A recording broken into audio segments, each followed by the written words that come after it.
Put your gloves on, touch them up, let's get into it. $7 billion company, and we're having issues with the website still. Um, Great fight night. Treasure this, dude, because we're not getting this next week. I can almost guarantee it. Quillen Salkilld is the real deal. He really is. Mateus Gamrot, just not what he used to be. I don't want to say he's completely washed because he did just get a submission over Ribovich, and I was very high on Ribovich, and he beat him by submission. So this was a very impressive performance from Quillen Salkilld. But starting off with the prelims, Gigi Canuto versus Carol Foro. Foro was just better from the get-go. She attacked the legs, the body, just constantly landed harder. Second round, though, Canuto changed the game a little bit. She got a takedown, took Foro's back, spent a lot of time controlling her with the hooks. Um, I think she had. I'm pretty sure this was the one where she had the arm of Carol Foro. It might have been the end of the third, though. I don't remember. But this was a crazy fight. It was very, very good. But Carol Foro, she made the adjustments, kept the fight standing. Just like I said, she's more well rounded and got it done. I think it was in the third round. She had an armbar and it was super close. I thought she was screwed, but she got out of it and got the W. Then we had Juliana Miller's dominant performance against Ravana Oliveira. Um, Oliveira actually did have some success early, and I thought she would. She hurt Miller a little bit before she could get into the wrestling a little more, but once she got the takedown, that's just when she took over. Um, she controlled Oliveira, worked the grappling. Round two, she got the takedown, took the back immediately, and then sunk in the rear naked choke. Very good win from Juliana Miller. Send her some money for Spokane, Washington, if you will. Next up, Miles Johns, Gianni Vasquez. Miles Johns gets it done in the first, dude. This was a crazy fight, dude. Vasquez came out hot and had Johns in a little bit of trouble. He clipped him, started swarming, and I thought he was going to get the upset, but Miles Johns changed the script. You can't come in on Thursday and expect the win, dude. Vasquez just kept trying to chase him, but Miles Johns landed really good counter shots, dropped Vasquez, and then followed up with the ground and pound, and the referee stopped it. But Vasquez was seconds away from finishing Johns, but he stayed cool, calm, and collected, and he got the win. So just a beautiful win for Miles Johns. Manuel Sosa, and Richie Miranda. A lot of adjustments made in this fight. Miranda had the better round in the first. Really good punches. Spent a lot of time on the top after getting it to the ground. But then after that, Sosa took over, changed everything, attacking the lead leg of Miranda. The leg was very compromised, as we could tell from Miranda. The leg kicks were able to open up Sosa's boxing. Really good body shots that I thought could have finished Richie Miranda in the second. But Miranda needed the wrestling, but the damaged leg, the fatigue, it was too much for him, and Sosa gets the win. Really good. I think the biggest takeaway is the leg kicking from Sosa. That was just the biggest turning point. If he did not kick at the leg, I think Richie Miranda would have won this. It's a really good win. My first L of the night. I don't know what I was thinking. Sometimes I just don't think when I choose fights. Rear naked choke from Jose Montana. Not smooth when he got Louis Sutherland to the ground. It was a really weird takedown, but once it hit the mat, Jose Montana, he just got to work. Took the back of Louis Sutherland. I feel like it was more of a neck crank than a rear naked choke, but they called it a rear naked choke. Is what it is. Really weird takedown, but great finishing from Jose Montana. Never choosing Louis Sutherland again to win a fight against just any decent competition, dude. Louis Sutherland needs blobs in order for him to win. DR, Nurmagomedov, and Bruno Lopez. This was crazy, dude. Last second finish from DR.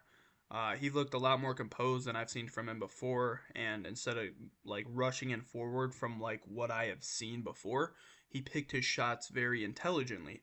And I think it was a big overhand left that dropped Lopez.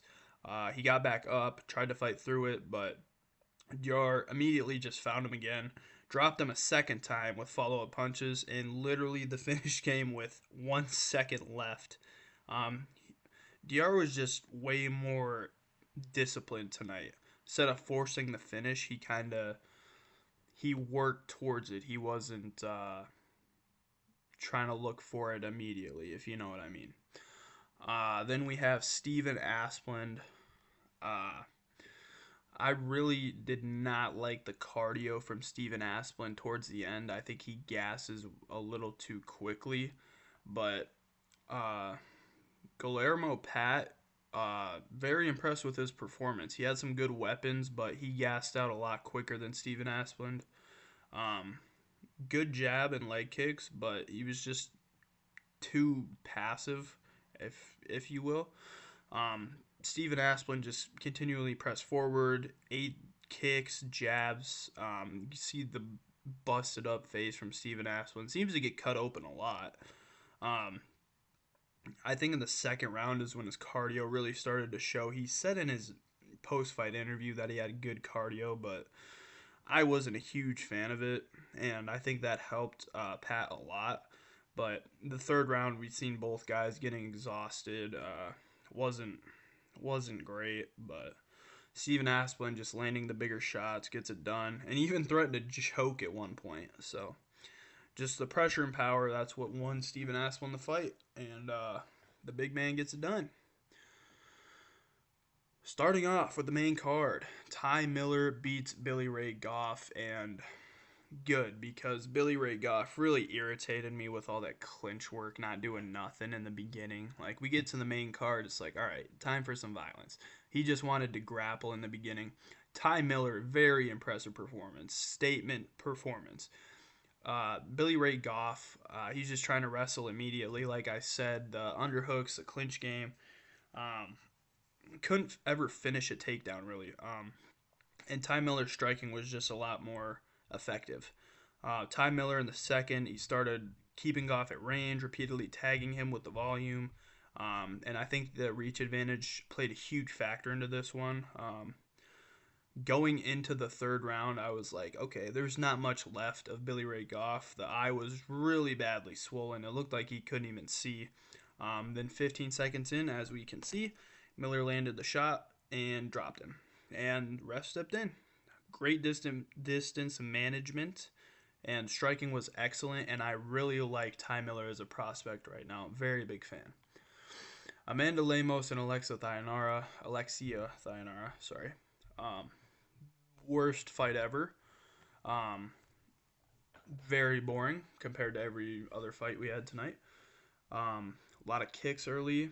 Thayanara's body kicks landed really effectively, and just landed the cleaner punches, which got around one. But in the second round is when Amanda Lemos, I think, dropped her. But then in the third, Thayanara dropped her. Just a whole lot of cage control, knees to the thigh, or sorry, the hamstring. Really boring fight. You could see in the third, Amanda Lemos was very tired. Both of them were really tired, but I seen it more in Amanda Lemos where she kind of, after a clinch exchange, she just kind of stood there trying to catch her breath again. But the last 10 seconds was a banger. I really enjoyed the last couple seconds. And Alexia Thayanara is really good in the clinch. Amanda Lemos should have known that's what was going to happen, is we're going to be in the clinch a majority of the time. Thayanara showed adversity. Definitely holes in her game, but got the win over a vet in Amanda Lemos. And then the very, very sad way Darren Elkins went out, dude. This is not how it was supposed to go, bro. Darren Elkins should have retired a couple fights ago, dude. I knew he wasn't going to do anything, but that quick, but dude, 35 seconds is crazy, man. Yadir, sorry. can't speak today. I think there was like a knee that Yadier threw. Darren Elkins shot in, and then a couple seconds later, just a huge left hook right on the chin, and just what a what a debut for Yider Duvall. Um, Sucks for Darren Elkins. He should have retired a long time ago, but this is how it ended. Very, very unfortunate. But it was a beautiful win. It was amazing. Then Diego Ferreira, another one I got incorrect. Very unfortunate. Billy Quarantillo would not go out though. Not at all. Diego Ferreira's like 42 years old, he said in the interview. Dude's fighting like he's 30, like he's fresh. Billy Quarantillo, I don't know what the game plan was, but he just looked terrible, dude. I don't know what the hell I was thinking with this, but Diego Ferreira just dominates every single round everywhere. I think Billy Q got a couple good shots here and there, and every round he had a little bit of damage done, but Diego Ferreira, you could see him kind of wearing a little bit towards the end there, but just dominant throughout all three rounds. Just really fucked up Billy Q. It was a beautiful performance from Diego Ferreira. And then the main event. Cousin Gamrot, man.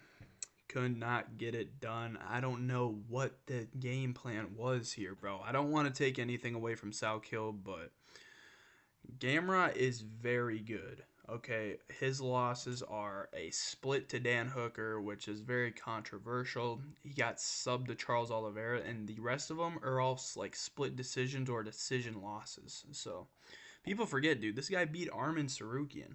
Nobody forgot that, but Quillen Salkilld beating Gamrot at what he does best on the ground every time.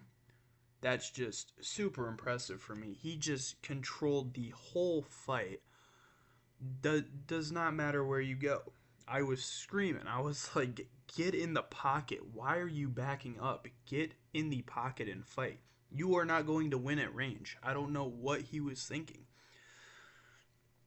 Uh, Amazing performance from Salkilld. He is actually a legit fighter, I believe. I think he is an actual top 5 fighter. I think he beats Paddy Pimblett. I think right now, obviously it's recency bias, but I think he beats Max Holloway. Maybe no, he doesn't beat Max Holloway, but he definitely beats Paddy Pimblett.